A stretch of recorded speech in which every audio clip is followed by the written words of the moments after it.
How many times have you witnessed a match where a team dominated, rained shots on goal, and overwhelmed their opponent, only to leave the pitch shaking their heads in frustration? No goals, no points, nothing but a painfully familiar sense. They took 23 shots against Nottingham Forest, controlled nearly 70% of possession, played like the superior team, and lost like a side fighting relegation. This time, it was Anthony Elanga, a player once sold off like an afterthought, who delivered the final blow. 7 touches, 9 seconds, 1 goal. The goal and the pride-stinging moment for Manchester United this time came from a familiar name, Anthony Elanga. And perhaps the most painful part was how the goal was scored. Not from a well-orchestrated play or a moment of brilliance, but from a sequence of neglect, surrender, and disarray in both attack and defense. United had a corner kick, yet in just 9 seconds and 7 touches, Elanga turned what seemed like a harmless situation into a shot that went past Onana's reach. Garnacho tried to chase but collapsed like a rusted door. Dalot stood frozen, Mazraoui turned sluggishly, and the goal arrived as if by United's self-destructive instinct. That was only the 5th minute. The remaining 85 minutes played out like a familiar symphony, United passing the ball around in the final two-thirds but getting lost in a maze of ideas near the goal. Bruno Fernandes, like an artist in a clumsy orchestra, passed the ball wide, received a shake of the head in return, and raised his hands to the sky. Casemiro dragged himself across the pitch, lost amidst Forest's rapid transitions. Mazraoui lacked a solid footing, Yoro was inexperienced, Dalot was ineffective.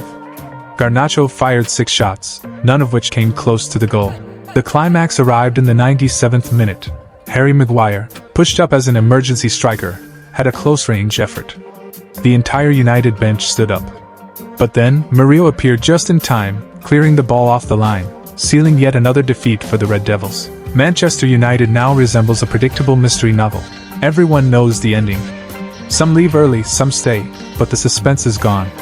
The only surprising video now would be if they somehow managed to win after each failure. Ruben Amorim steps into the press room with a composed demeanor, not dodging questions. He does not make excuses about schedules, referees, or the squad's age. He speaks plainly. We controlled the game, but we also knew Nottingham could score from nothing. Once they got the goal, the match played out exactly as they wanted. We tried and created some decent chances, he admitted. But in the final third, the last pass, the final touch, the decisive play just didn't happen. Without those elements, we cannot score. We had a few dangerous moments, but this season has played out like this over and over again. We take many shots, push the opponent deep, but in the end, we lack quality in the decisive areas. The problem is, this admission has become a refrain. His team controls but often loses. Honesty loses its value when paired with prolonged helplessness.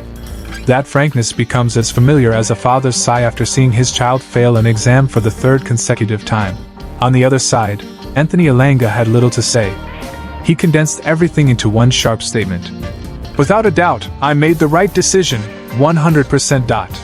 I've never shared this before. Elanga continued. But when I was at Manchester United, I was still very young, and the team was going through a tough period.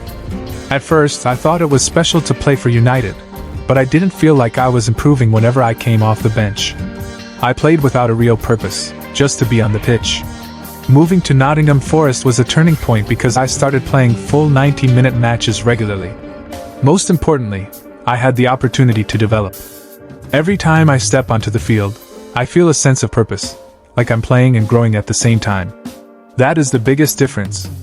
I have no regrets at all. Right now, we are in a very good phase. These words not only expose the disarray at Manchester United but also paint a portrait of a player once deemed unworthy. Yet now, Elanga has 13 Premier League goal contributions this season, more than any United winger. He was sold for £15 million. Elanga is not the first to leave Old Trafford and speak the truth. Lingard admitted he was forgotten. Sancho was cast aside for failing to meet Ten Hag's training standards. And Ronaldo, despite criticism over his departure, was not wrong in saying that United has not progressed since Sir Alex Ferguson left. None of them left in glory, but all pointed to the same issue: a club lacking direction, lacking a development plan, lacking a vision for its players. Manchester United does not lose due to a lack of money or stars. They lose because they lack an environment where players can grow, and that is the most painful reality. On paper, they dominated, 68% possession, 23 shots, nearly 600 passes. But anyone who watched the game knows, Forest was never intimidated by those numbers. Nuno Espirito Santo's team did not fear being pushed deep. They embraced it as part of their strategy. They created a maze for United to trap themselves in, then used Elanga to strike, quick, ruthless, decisive. Amorim is not the root of the problem. He is merely working with a squad patched together by previous managers. How can a structured system function when Garnacho's only asset is his speed, when Xerxes is inconsistent, and when the most reliable striker is Maguire playing as a forward? Elanga was sold for £15 million, less than 1/5 of Antony's price tag, a glaring example of United's flawed recruitment strategy. From Lukaku to Pogba, from Van de Beek to Sancho, how many so-called long-term solutions have crumbled within 3 years?